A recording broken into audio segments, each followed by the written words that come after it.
I'm too fat for this level of energy.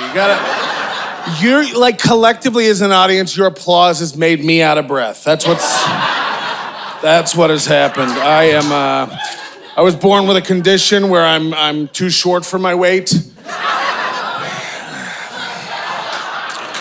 The doctor says it may never clear up. Getting older, I'm built like a lesbian web developer.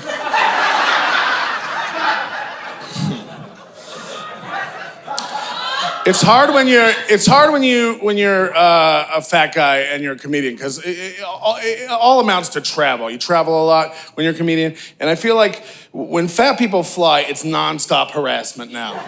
I feel like that TSA, they're not even looking at brown people anymore, you know? Just like, it all exists to harass fat people.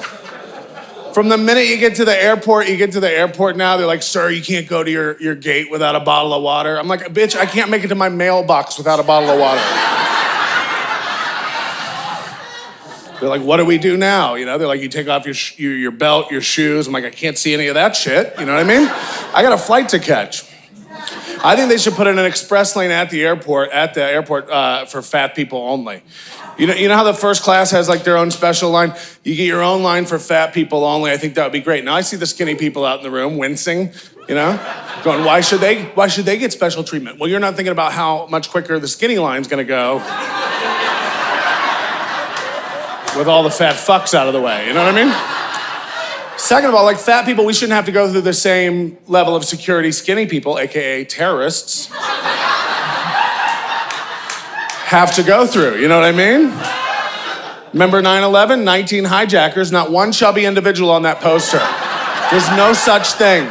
Here's a little secret about fat people. Once we're on the plane, we don't like to move around a lot. Once I am wedged into that seat, I am there for the duration of the flight. Matter of fact, if you're seated on the inside of me and you need to go to the bathroom, go around, you know what I mean? Daddy's all set, I'm daddy.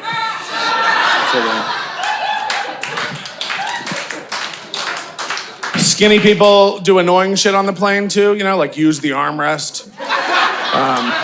It's like 3 inches of room I could have had, but now I'm muffin topping over the air into your area, okay.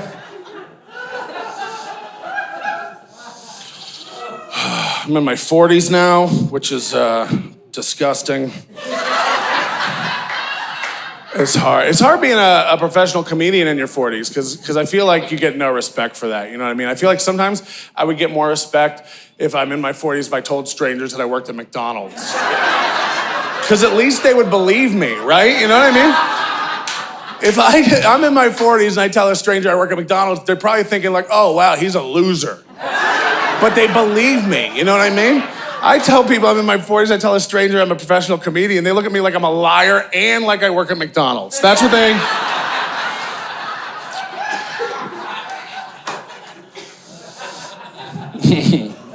We have fun. You know, people have to explicitly tell you that they have fun. I love that. We have fun. Oh, okay, yeah. It's always people you're 100% sure don't know what fun is. Like a dental hygienist or a youth pastor. I had a youth pastor. I grew up Christian. Anybody else? Ooh, not anymore. I fell out of love with the Lord. I'll never get when. I was 12 years old. I went to summer camp, Christian camp, a sleepaway camp. It was going to be for a week. I thought it was going to be awesome. And the youth counselor, she's telling me, like, we have fun, Patrick. We do a little chapel every day for an hour, and then you have the whole afternoon free to swim. They had a big pool. It was awesome.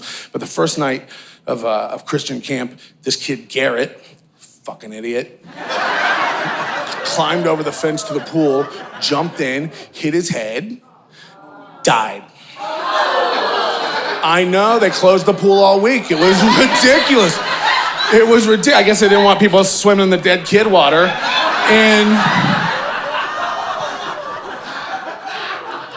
And they filled every afternoon with extra chapel services, which is, you know.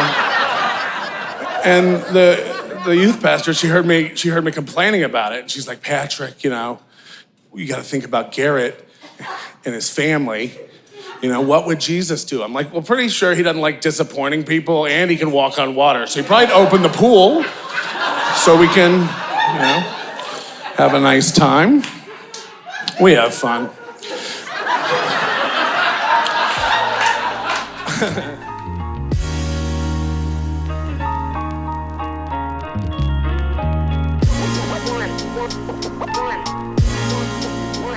One.